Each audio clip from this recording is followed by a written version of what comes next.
Asalaamu calaykum asxaabay kusoo dhawaada Dr. Xaashi Network. Haddii aad tahay arday dugsiga sare dhameeyey ama hadda ku jira oo dhammayn raba amase waalidiin ay caruur u dhigato dugsiga sare amase aad tahay qof waxbarashada raba inuu dib ugu laabto, videogan maanta adigu ku quseeya kusoo dhawaada. In badan oo dhalinyarada ka mid a ama ardayda ka mid a marka ay jaamacadaha dooranayaan waxay ku doortaan asxaabtooda brogram ay qaadanayaan, qof ay yaqaanaan brogram hore u qaatay jaamacadda magaceeda oo la yiraahdo brogram kastoo laga qaataa wuu fiican yahay. Arrintaasu ma ahan arrinta ugu habboon oo marka aad rabto inaad jaamacad gasho waa investment, waqti ayaad gelinaysaa, lacag ayaad gelinaysaa, marka ma ahan waxyaalaha ugu habboon oo waddadaas oo lagu doorto programka aad qaadanayso. Maxaa yeelay waxay kugu keeni kartaa inaad programyo kala duwan ku dhex wareerto, waxay kugu keeni kartaa dib u dhac dhinaca waqtiga, waxay kugu keeni kartaa qarashka jaamacadda oo kugu bata, waxay kugu keeni kartaa jaamacaddii inaad inta ka baxdo waddankii aad ku dhigayda intaad ka tagto waddan kala tagto programkaasuba uu noqdo program aan baba la aqoonsanayn amase aan kaba shaqaynin adduunka meelaha kale aan aad looga xiisayn laga badanayn inuu noqdo. Marka si taas looga hortago waxaa jirta aniga experiencegayga 7 sano oo aan jaamacadaha ka dhiganayay waqooyiga America gaar ahaan waddanka Canada, iyo dadkii aan la kulmay iyo asxaabtii iyaguna programyada kala duwan baranayay, classmatekeygii kuwa kala duwan oo waddamo kala duwan kasoo kala jeeda, dad kale oo maaragtay waddamo kala duwan ka yimid oo shahaadooyin iyo la yimid laysimo la yimid oo loo bedelay, iyo markaan arkay waxaasoo dhan experiencega khibraddaas markaan isku soo daray waxaa ii soo baxday iyo caadiyanba research sida caadiga marka wax la dooranayo waxyaalaha laga qoray sida career optionka loo doorto waxyaalaha laga qoray markaa soo ururiyay waxaa ii soo baxay 3 su'aalood oo muhiim. 3daas su'aalood haddaad isweydiido oo programka aad gelayda oo 3daas su'aalood ka jawaabo, inta badan wixii kaloo dhan iyaga kaa kaafinaya. Programkaasuna wuxuu noqonayaa mid aad maaragtay ku munaafacaadsato oo waqtigii loogu talagalay aad ku qalin jabido, opportunity iyo shaqo iyo na aad ku hesho noqonaya. Waa maxay su-aasha koowaad? Marka kusoo dhawaada 3 su'aalood oo muhiimka ay tahay markii la xulanayo jaamacad aad gelaydo programka aad qaadaydo. Ma ahan jaamacadaha kala fiicnaantooda, taas meelo kale uga hadli doona, laakiin programka aad xulanayso waxa aad rabto inaad jaamacadda ka barato sida loo go'aamiyo wey. Midda su-aasha koowaad, does the program lead to specific profession? Programka aad qaadanaysaa specific ma yahay oo xirfad cad oo si fudud maaragtay loogu aqoonsan karo oo loogu garan karo in waxaanu tahay ama shati gooniya leh ama wax specific ma yahay, mise waa general degree oo iska degree iska caadiyaho intaasoo wax lagu qaban karo. Programku markuu specific yahay, tusaale ahaan maxaa ka mid ah programyada specifica? waxaa ka mid ah nursing, waa specific, shaqada ay qabtaan la yaqaanaa, ama kalkaaliye caafimaad sida Soomaaliga haddii loo bedelo, shaqada ay qabtaan la yaqaanaa, scope of practice kooda la yaqaanaa. Waddamada caalamka inta badan macnaha shati ay leeyihiin laysin loo soo goostaa jiro, imtixaan ay soo maraan, waa specific. Laboratory science waa specific, shay baaristaha waxa loo yaqaano. Medical technology ama medical radiology waa specific, waa dadka raajada qaada, ultrasonka dadka saara, CT scanka saara. MRI wuu ka duwan yahay, MRI technician waa specific, shati gooniyaha loo qaataa, process gooniyuhu leeyahay. macnaha haddii ay ku roon yihiin meel walba adduunka joogana isku siya looga yaqaanaa, isku waxaa looga yaqaanaa, wax isbedela male, general ma. Pharmacyga waa mase pharmacista, dentistryga iyo dhakhtarada ilkaha, different types of doctors, rehab science, physiotherapy, occupational therapist, psychotherapist, waxaasoo dhan ayaguna waa specific yowa. Engineering disciplines, different types of engineering, mechanical engineering, electrical engineering, auto engineering ama sida kuwa baabuurta dadka fiksa gareeya oo sameeya baabuurta, oo xataa airplane engineering waa jirtaa, space engineering, dayax gacmeedka dad engineeriyaa jira, ayaguna waa software engineering way jiraan, waa engineering, waa specific, mid walba waa niche, waa wax gooniya wey. Marka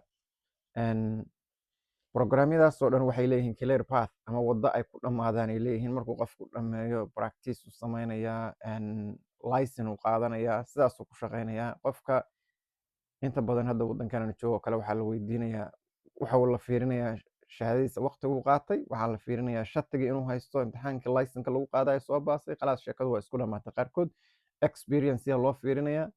qaarkood markaas haddii dhimaanku uu jiro experience xataa loo fiirimo ayaga training garanaysanaya, sababtoo ah programka ayaa specifica.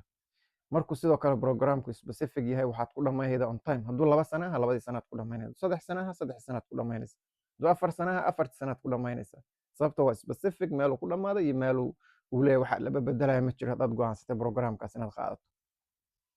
marka waa su-aasha koowaad, programku specific maya waxaad qaadayda mise waa general. example oo shahaadooyinka oo macnaha ma dhahayo shaqo laguma hela, laakiin waxyaalaha exampleka waxaa ka mid ah oo kale public health waa general, because sababta oo general u tahay inta badan shati public healthga looguma bixiyo wadamada uu dhameeya qofku. marmarka qaar graduate degree u baahdaa, master iyo PhD iyo sameeyaan agency iyo dowlado iyo organization u shaqeeyaa. waxaa la fiiriyaa khibradooda intay sano soo shaqeynayeen. adigu maadaama uu general yahay, conditionskooda markay shaqada helayaan wuu badan yahay ayaa conditionkoodan badan. sidoo kale shaqooyinka ay qabtaan waxaa qabtaa environmental science dadka la yiraahdaa qabtaa, waxaa qabta occupational health and safety qolada la yiraahdaa qabata. marka shaqooyin kale soo dhex galaan, waxyaala kale soo dhex gala, saasaa keenayda inaysan specific ahayn. macnaha tusaale usoo qaadanaya programku inuu xun yahay maahan, laakiin siduu general u yahan ka hadlaya. su-aasha labaad oo ay tahay inaad isweydiido markaad ogaato programka, taas markuu kaaga jawaabo programka oo uu specific uu ku noqdo, su-aasha labaad ay tahay inaad isweydiidaa waxay tahay programku ma yahay transferable skills internationally. sidaad ogtihiin adduunyada maantay macnaha waxaa laga yaabaa meesha aad wax ku baraydo ama jaamacadda ay ku taalla aad kasoo baxday inaadaba ka shaqeynad waddan kale ka shaqeydo. nolosha isbedesha, family issue imaan kara, for family reason aad u guuri kartaa, meel kale ugu guuri kartaa. opportunity-ga shaqada aad waddankaad joogto waddan ka fiican aad heli kartaa oo aad ka shaqeydo oo ka opportunity badan. sidaa darteed programka markaas waddanka aad joogto ka shidan keliya lama fiiriyo ama aadka toopka uga ah, laakiin waxaa la fiiriyaa transferable maye oo waddankan intaad ka tagto waddan kale ma uga sii shaqey kartaa sidiisii maye iyadoo waxba iska bedelin. tusaalan kaas siinaya medical radiologist. anigaa waxaan ka caawiyey ama aan arkay arday Soomaaliyeed oo Kenya waddanka la yiraahdo wax kusoo barato medical radiology kusoo baratay, raajooyinka sida dadka loo saaro, kuwa Ethiopia kusoo bartay, kuwa Masar kusoo bartay. waddankii kale waa iga maqan yahay, waddan kale jiray oo markay Canada yimaadeen halkay jaamacaddii ay kasoo bilaabi lahaayeen imtixaankii licensing imtixaankii loo soo dhigay, markii credential assessment-goodii iyo la assess gareeyay shahaadooyinkoodii iyo jaamacadahoodii lasoo verify gareeyay, within 6 months ay ku dhameeyeen imtixaankii iyo wixii dhammaa ku dhameeyeen, isbitaal hore uga shaqo galeen, dadkayba raajooyin saarayaanba oo isbitaal weynayba ka shaqeynayaan. sababtoo ah programkoodu specific u ahaa, sidoo kale transferable u ahaa, wax oo waddan kasta waddan kale lagu soo barto waddankan looga shaqey karo ahaa. marka keligiisna ma programyo badan aa jiro oo noocaas maaragtay hadda gebigood halkan kusoo koobi mayno, laakiin programku su-aashaas inuu ka jawaabo transferable ma yahay waddanka aad joogto iyo wadamo kale oo badan ma ka shaqeeya, isku sina ma looga shaqeeya, isku macnaha topicna ma yahay. midda saddexaad, su-aasha saddexaad oo ah inaad isweydiido is there a long term demand. programku lama rabo sanadkana shortage uu jiray oo aad loogu baahnaa, sanadka dambena markii la fiiriyo oo aad research samaydo maxaa laga qoray programka aad qaadida in the next 10 to 20 years maxaa laga qoray, demand ma yahay oo program loo baahan yahay oo dadku u baahan yahay ma yahay. tusaale fududan kaa siinaya kaasna nursingka ka mid ah. caalamka oo dhan meel kastoo aad tagto wadamada maaragtay sida gaar ahaan wadamadan westiga leera, westiga keliya maahan, in badan oo middle eastiga xataa ka mida iyo asia iyo xataa meelo badan africa ka mida, nursingku 10 to 20 years sanad walba dhimaankiisa wuu sii kordhaya, sababtoo ah xanuunadiya soo badanaya, health care facility sida la furaya soo badanaya oo meelo badan markii xarumo badan oo caafimaad la furo waxaa loo baahanaya shaqaale caafimaad oo badan. nursingkuna waa dadka ugu badan ama kalkaaliyaashu waa dadka ugu badan. waxaa laga yaabaa isbitaal in 4 dhakhtar ka shaqeyda laakiin 25 nurse inay ka shaqeydo. taasaa waxay keentay dhimaanku inuu bato, xanuunadiya soo badanaya. hadda tusaale ahaan coronavirus markuu yimid oo kale wadamada sida like Mareykanka oo kale iyo Canada oo kale iyo meelo badan oo kamid isbitaaladii waa shaqey waayeen, waxaa ku yimid culays badan ku yimid in waxay noqotay dad international xataa oo la keeno oo Philippine iyo meelahaas nursing in laga keenay noqotay wadamo badan oo caalamka ka mid ah.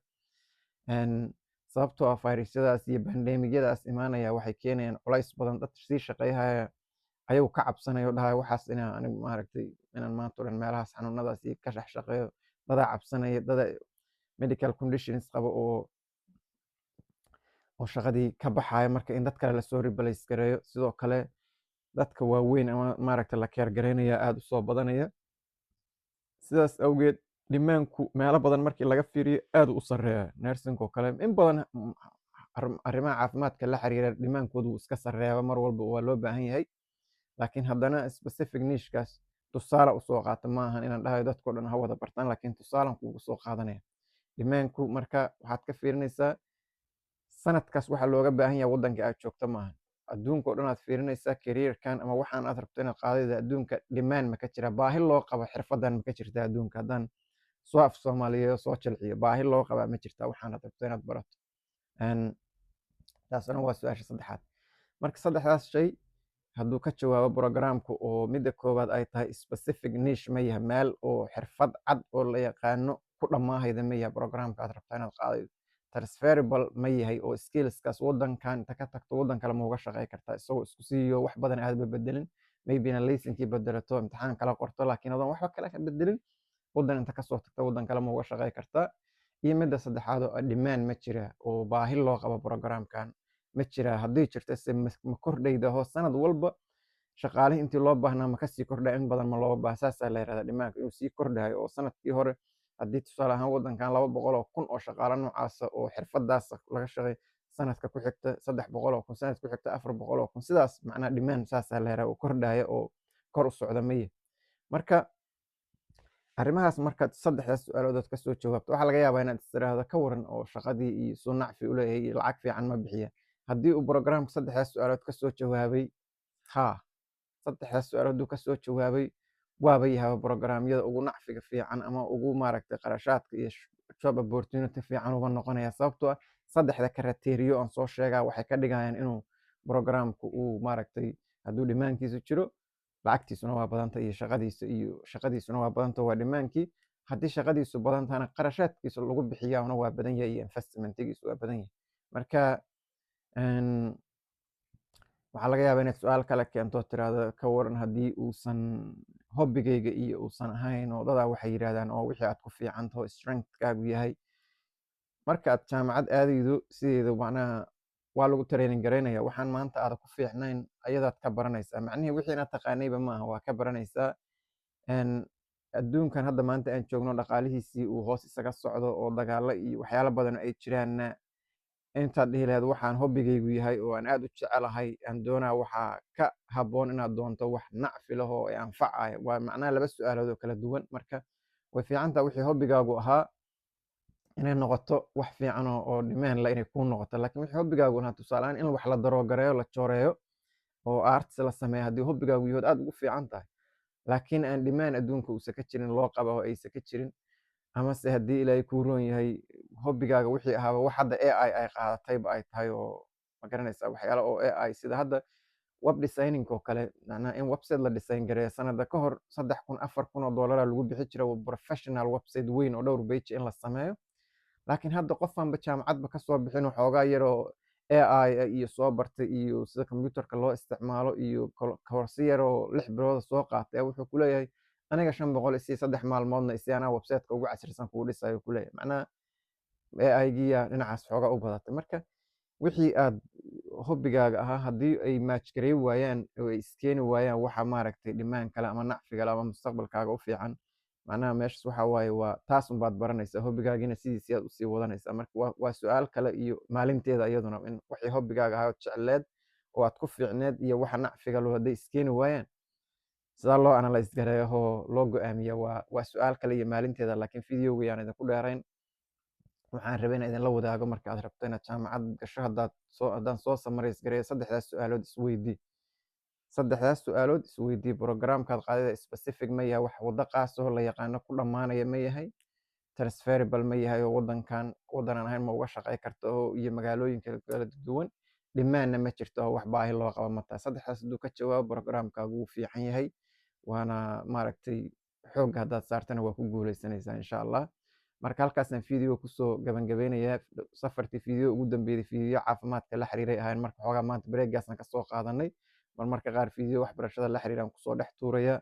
Haddii aad videoga ka hesheen like gareeya, isla sii share gareeya. Marka wixii comment iyo feedback ahna waa xaggiina, waan akhriyaa commentiyada. Marka videoyada noocan haddaad rabtiin inaan soo badiyo iyadana commentiga kusoo mention gareeya, oo aad specificyo career ah iyo option maad rabtiin inaan kasoo hadlo iyo mid walba processka loo marayo waxyaalahaas.